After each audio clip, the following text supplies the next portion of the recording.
Hey guys, welcome back to my channel where I talk about the NWSL, women's soccer, just soccer, only soccer.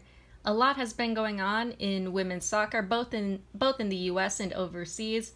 In the NWSL, there's rumors of the Utah Royals starting up again. We got the dates for the She Believes Cup, which is going to feature the US women's national team, the Czech Republic, Iceland, and New Zealand. No word on the January training camp for the US women's national team, but hopefully we'll get that in the upcoming weeks. The transfer window/market for women's teams in Europe is currently open.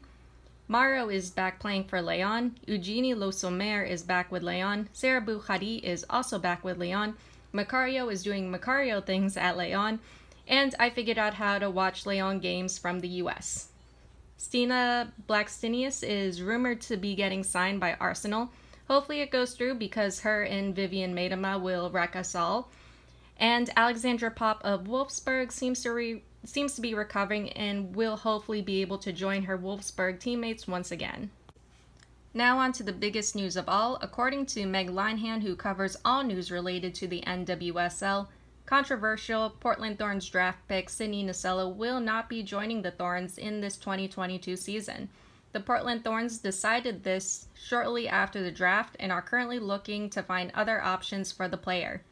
In other words, the Thorns could be looking to send Nasello to another team. I'll get into that a little bit later. Meg Linehan revealed all this Friday, January 7th, and oddly enough, even though I do trust Meg, she did after all break the Mana Shim and Shani Farelli story. The Portland Thorns themselves, as of filming this video, haven't released a statement in regards to this development with Sydny Nasello. In fact, since Nasello was drafted to the team, the Thorns haven't released any statement in regards to Nasello.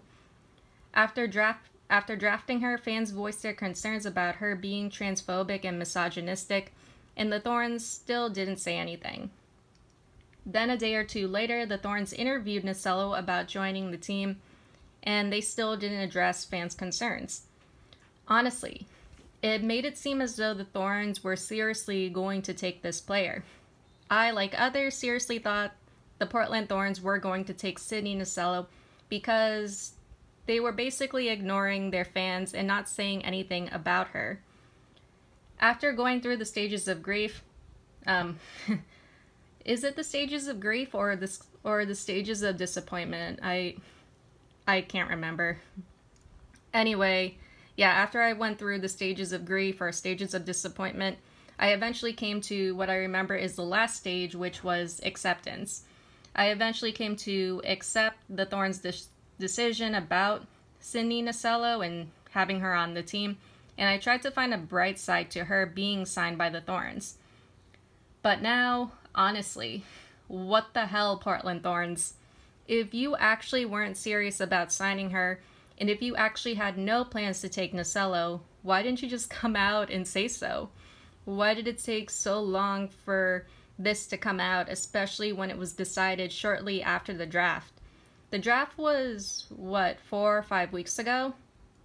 Like, when did you guys make the decision not to take her? For 4 to 5 weeks, you were getting your butt bit by Thorns fans, NWSL fans, women's soccer fans, journalists, everyone.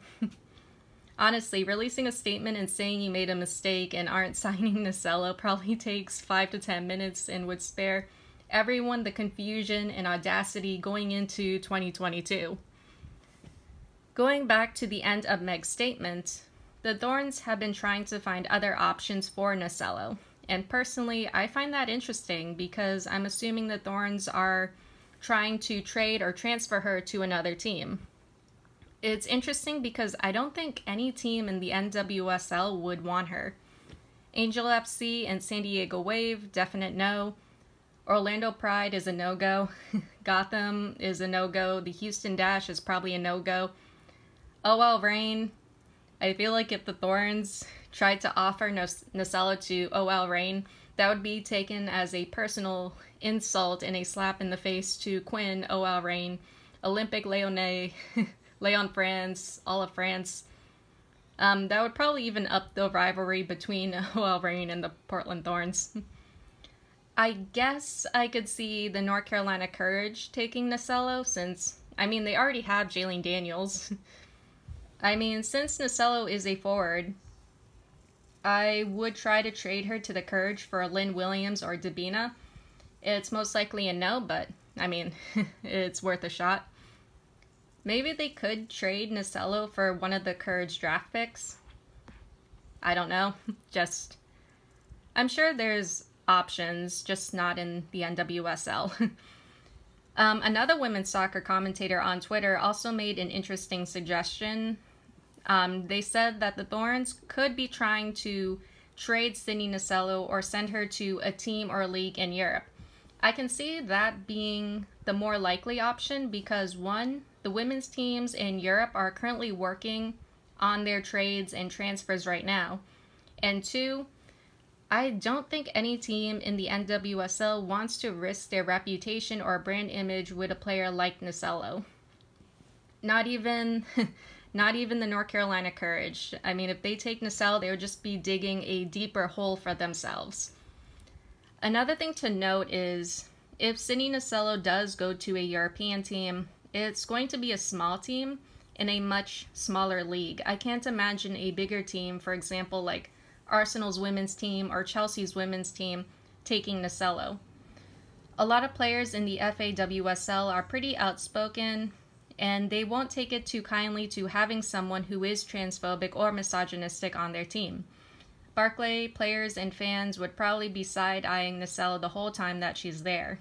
I don't think she would get the same warm welcome or reception as Tobin Heath or Kristen Press when she played for Man United. I also can't see Nasello going to any of the big French clubs like Lyon or PSG.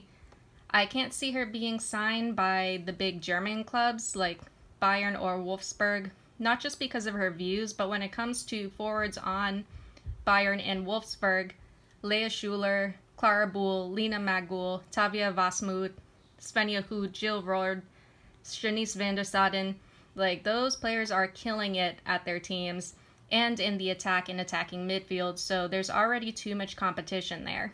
Also, Alexandra Popp for Wolfsburg could be coming back at any minute now, so there's that.